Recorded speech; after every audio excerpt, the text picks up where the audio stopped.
मैं आज आपको इस वीडियो में कुल्फ़ा के बारे में बताऊंगा। ये जो कुल्फ़ा है आपको कहीं भी खेत खलिहानों में बारिश के मौसम में उगता हुआ मिल जाएगा।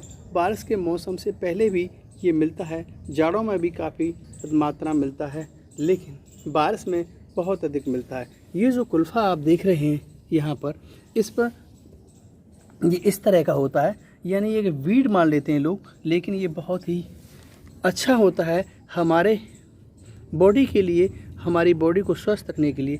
इस देखिए, आप देखेंगे कि इस कुल्फ़ा में यहाँ पर ये बहुत बड़ा चौड़ा चौड़ा हो जाता है, बड़ा सा हो जाता है। देखें आप इस तरह से, ये देखेंगे आप कि ये जो कुल्फ़ा है इस तरह से ये वीड के रूप में आपको कहीं मिल जाएगा, लेकिन वीड नहीं, ये बहुत ही पौष्टिक होता है। इसको साग के रूप में खा सकते हैं, इसका जूस बना सकते हैं, इसको हम सलाद के रूप में खा सकते हैं, इसे सूप के रूप में भी प्रयोग कर सकते हैं। 4 से 5 ग्राम भी सफिशिएंट होता है। इसमें बहुत ज़्यादा फाइबर होता है, इसमें एनर्जी कम होती है, इस वजह से ये मोटापे के लिए भी बहुत लाभदायक होता है। एक हर्ब है जो ज़मीन पर रखते हैं, इसमें बहुत छोटे छोटे से सीड्स आते हैं। आप देखें ये सीड्स हैं, इसके सीड हैं, ये छोटे छोटे सीड्स। ये एक सीड देख रहा होगा आपको, ये वाला ये सीड है, इसमें बहुत सारे सीड्स बनते हैं।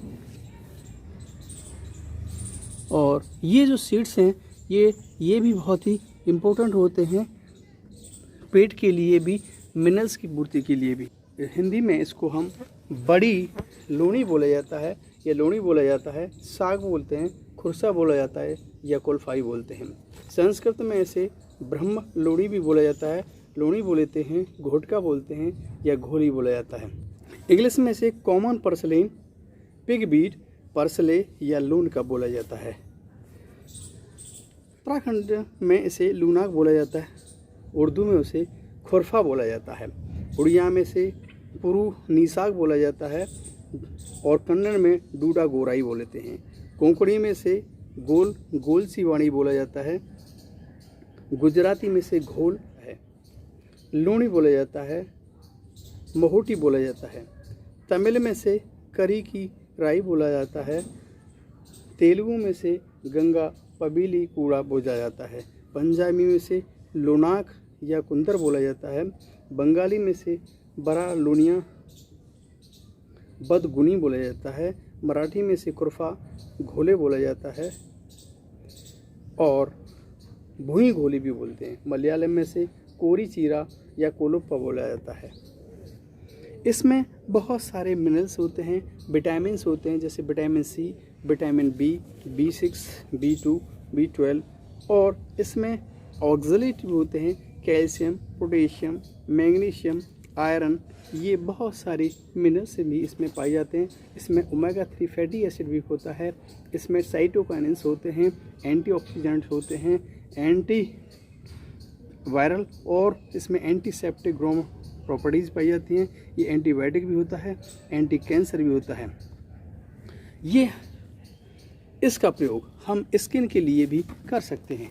स्किन की अगर किसी को समस्या है, क्योंकि इसमें एंटीऑक्सीडेंट बहुत अधिक मात्रा में होते हैं, तो इसकी 4 से 5 ग्राम इसे आप यूँ डायरेक्ट आप ले सकते हैं, या इसका कापात भी बना सकते हैं, और डायरेक्ट अगर साग के रूप में लेंगे तो ये ज़्यादा फ़ायदेमंद होता है। इसे लें और काटें, छोटे छोटे पीस बना करके साग, पुदीना की तरह, धनिया की तरह साग बना करके चटनी बना कर भी ले सकते हैं। तो इससे एंटीऑक्सीडेंट होने के कारण, इसमें बहुत सारे मिनरल्स, विटामिन होने के कारण, ये स्किन में, यानी कि त्वचा पर होने वाली झुर्रियाँ, आँखों के चारों ओर जो झुर्रियाँ हो जाती हैं, उनको भी ये बिल्कुल सही कर देता है। कोलेस्ट्रॉल और ट्राइग्लिसराइड के बढ़े हुए बॉडी में किसी को कोलेस्ट्रॉल या ट्राइग्लिसराइड बढ़े हुए होते हैं, तो उसको भी ये कम करता है। इसमें ओमेगा 3 फैटी एसिड, एंटीऑक्सीडेंट होते हैं, जो खराब कोलेस्ट्रॉल को गुड कोलेस्ट्रॉल में बदल देते हैं। मोटापा कंट्रोल करने के लिए भी ये बहुत ही रामबाण औषधि है। इसमें फाइबर की मात्रा बहुत अधिक होती है, मिनरल्स होते हैं, कैल्शियम, पोटेशियम, फाइबर्स भी अधिक होते हैं, जिसके कारण ये मोटापा कम करने में लाभदायक होता है। बॉडी में कहीं अगर सूजन है तो उसके कुल्फ़ा के जो सीड होते हैं, आप सीड देखेंगे, इसमें सीड होते हैं बहुत सारे, इन सीड्स को ले लेंगे, इकट्ठा कर लेंगे, या डायरेक्ट भी ले सकते हैं आप। डायरेक्ट अगर लेते हैं सीधे तो ज़्यादा बेटर रहता है। इसमें सीड हैं, इसमें जो फ्लावर आते हैं, जो फ्लावर होते हैं वो येलो कलर का थोड़ा सा होता है। ये कई प्रकार की होती है। यहाँ पर इसमें फ्लावर डायरेक्ट सीड्स हैं, इसमें सुबह होते हैं तो सुबह इसमें फ्लावर आपको दिखाई देंगे। यहाँ पर इसमें सीड्स हैं बहुत सारे। इस सीड को इकट्ठा करेंगे आप और इसे कुल्फा के सीड उस शरीर में जो साइटोकाइनिन है उसकी ये प्रोडक्शन को रोक देते हैं इसके सीड्स। तो सीड का 2 ग्राम 1 से 2 ग्राम ले सकते हैं, उससे ज़्यादा लें। तो ये जो साइटोकाइनिन बॉडी में हो रहा होता है जो हमारी सूजन के लिए बढ़ाता है उसको ये कम कर देते हैं और सूजन सही हो जाती है। नींद लाने में बहुत है, ये नेचुरल मेलाटोनिन पाए जाते हैं। इसमें प्राकृतिक रूप से मेलाटोनिन पाए जाते हैं जिससे क्या है नींद आने लगती है। इसके साथ साथ इस कुल्फ़ा को लेंगे और मैंने जैसा कि आपको बताया था कि अगर नींद बहुत कम आती है तो इस कुल्फ़ा को लेकर के और काली मकोई या उसकी जड़ मिल जाए, थोड़ी सी तुलसी उसमें डालेंगे और इनका काढ़ा बनाकर पी सकते हैं या 3-3 ग्राम की मात्रा में इनका पाउडर बना करके सुखा करके पीते हैं तो आपको नींद आ जाएगी। दांत और मसूड़ों को स्वस्थ भी रखता है। ये दांत और मसूड़ों के लिए बहुत ही लाभदायक है। इसके लिए क्या करेंगे, दांत और मसूड़ों के लिए इसमें कुल्फ़ा का होता क्या है, दांत और मसूड़ों में एक ओरल लाइकेन प्लेनस को कंट्रोल कर देता है। ये ओरल लाइकेन प्लेनस को कंट्रोल करता है। इसका मतलब ये होता है कि मुंह में जो म्यूकस की लाइनिंग होती है यानी बाहर की जो परत होती है जैसे म्यूकस और चिकना पदार्थ निकलता है जो मुंह में सलाइवा बनाए रखता है, उसकी इस समस्या में क्या अंदर से जो सूजन हो जाती है, सफ़ेद धब्बे से हो जाते हैं, लालिमा से लक्षण से दिखाई होते हैं, ऐसा प्रतीत होता है जैसे कि आपके छाले हो गए। तो इन लक्षणों को ये कुल्फ़ा जो होता है वो कंट्रोल कर देता है और दांत और मसूड़े बिल्कुल स्वस्थ होने लगते हैं।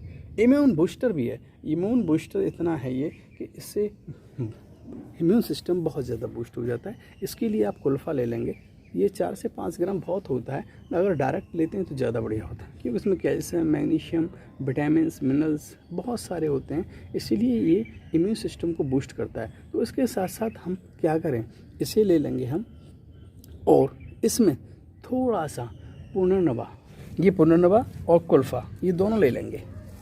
ये पुनर्नवा तो आप जानते होंगे, ये पुनर्नवा जैसे कि मैंने पहले वीडियो में बनाया है, ये पुनर्नवा है और कुल्फ़ा, और इसमें थोड़ी सी तुलसी अगर डाल लेते हैं तो तीनों को अगर लेते हैं तो इससे इम्यून सिस्टम बूस्ट हो जाता है। अब इसमें सोराइसिस, जिनको सोराइसिस की प्रॉब्लम होती है यानी दाग से हो जाते हैं बॉडी पर, तो ये इसमें क्या होता है, इसमें ओमेगा 3 फैटी एसिड होता है यानी कि ओमेगा 3 जो होता है वो ल्यूकोट्राइइन के उत्पादन को कम कर देता है। जो ल्यूकोट्राइइन होते हैं वो स्किन में सोराइसिस को बढ़ावा देते हैं। इससे इन्फ्लेमेशन, इचिंग, अगर आपको कहीं स्वेलिंग है और खुजली भी होती है, स्केल स्किन हो जाती है और लाल स्किन हो जाती है, उसको ये कंट्रोल कर देते हैं। तो ये जो कुल्फ़ा है ये बहुत ही लाभदायक है। यूरिन प्रॉब्लम में ये बहुत ही आवश्यक होता है। माइंड पावर, बच्चों में अगर 1-2 पत्ते इसके हम 2-4 पत्ते अगर बच्चों को यूँ से खिला देते हैं, साग सब्जियों के रूप में खिला देते हैं, तो ये बच्चों में माइंड की पावर को बढ़ा देता है। दाद खाद खुजली को ये बहुत कम कर देता है। किसी की स्किन की प्रॉब्लम जैसे मैंने बताई थी उसको ये डाउन कर देता है, क्योंकि ओमेगा 3 फैटी एसिड होते हैं जो हार्ट की प्रॉब्लम को ये कम करते हैं। हार्ट में कहीं भी कोलेस्ट्रॉल बढ़ा हुआ है, ट्राइग्लिसराइड बढ़े हुए हैं या उसमें थोड़ा सा अगर आपका ब्लॉकेज है तो उसके लिए हम कुल्फ़ा लेंगे। कुल्फ़ा ले सकते हैं, उसमें दालचीनी मिलाइए, उसमें मौलसरी मिलाइए, थोड़ा सा बनोसा मिलाइए और उन सब का पाउडर बनाइए। इसको डायरेक्ट ले सकते हैं और उसे पाउडर को लेकर के थोड़ा सा हल्दी मिलाइए, आप देखेंगे कि आपके हार्ट में जो प्रॉब्लम हो रही है वो सही हो जाएगी। ये बोन को फिट रखता है, आयरन को बूस्ट करता है। बॉडी में आयरन बहुत अधिक मात्रा में से बूस्ट हो जाते हैं, यानी आयरन की बूस्टिंग से हमारे में हीमोग्लोबिन की कमी नहीं रहती है। पत्ते का इसका सलाद बनाकर भी खा सकते हैं। पत्तों का सलाद बनाइए, यानी कि आप इसे मिक्सी में ग्राइंड करके इसका जूस भी निकाल सकते हैं, तब भी खा सकते हैं। घाव के इन्फेक्शन को भी बहुत कम करता है और 7 से 8 अगर इसके सीड अगर आप लेते हैं तो सीड जैसे मैंने बताया था ये भी बहुत ही लाभदायक होते हैं। तो ये जो कुल्फ़ा मैंने आपको बताया ये कुल्फ़ा बहुत ही लाभदायक है, बहुत ही पौष्टिक है। इसे आप यूज़ करिए और बॉडी को स्ट्रॉन्ग बनाइए, बीमारियों से मुक्त होइए। ये कुल्फ़ा और सारी जड़ी बूटियाँ भी हमारे लिए बहुत ही लाभदायक होती हैं।